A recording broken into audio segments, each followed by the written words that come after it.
Bonjour à tous. Le 5 octobre, qu'est-ce qu'il y a en toi? Lui qui insultait ne rendait pas l'insulte, souffrant ne faisait pas de menace, mais s'en remettait à celui qui juge justement. 1 Pierre 2, verset 23. On raconte qu'un jour, un enseignant entra dans sa classe avec un citron à la main. Il le tint pendant quelques secondes, puis demanda à ses élèves: que se passerait-il si je pressais ce citron?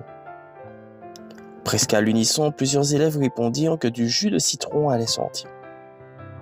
Ensuite, le professeur demanda à nouveau: pourquoi du jus de citron sort-il et pas une autre substance? Après y avoir réfléchi quelques secondes, un des élèves souligna: parce que c'est ce qu'il y a à l'intérieur du citron.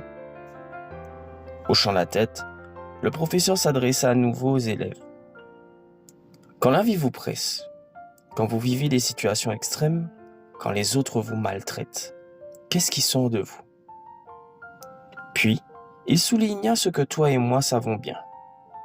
La plupart d'entre nous se mettent en colère, pleurent et maudissent lorsque les circonstances deviennent difficiles. Mais pourquoi réagissons-nous de cette manière?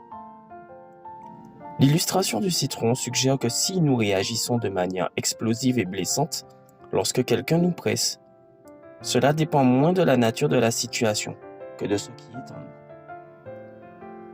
Ce qui sort de toi dans des circonstances extrêmes est ce qui a toujours été là. Si la haine sort, c'est qu'il y a toujours eu de la haine en toi. Si de gros mots sortent, c'est parce qu'ils ont toujours été là. En revanche, qu'est-il sorti de Jésus lorsqu'il a été poussé à bout lors de la crucifixion? Lorsque les dirigeants juifs se moquaient de lui sur la croix et lorsque les soldats romains l'insultaient, il répondit simplement: Père, pardonne-leur car ils ne savent pas ce qu'ils font. Luc 23, verset 34. Car c'était ce qu'il y avait en lui-même, le pardon, l'amour et la bonté. Si la lecture t'a inquiété, surtout lorsque tu te souviens de ta réaction dans une situation stressante, j'ai une bonne nouvelle pour toi. Contrairement au citron, tu peux changer ce qui est en toi.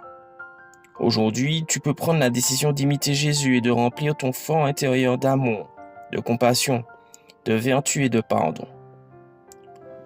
Aujourd'hui, tu peux renouveler ce qui est dans ton esprit par la puissance du Saint-Esprit et revêtir une nouvelle nature, créée à la ressemblance de Dieu et qui se manifeste dans la vie juste et sainte qu'inspire la vérité. Éphésiens 4, verset 24.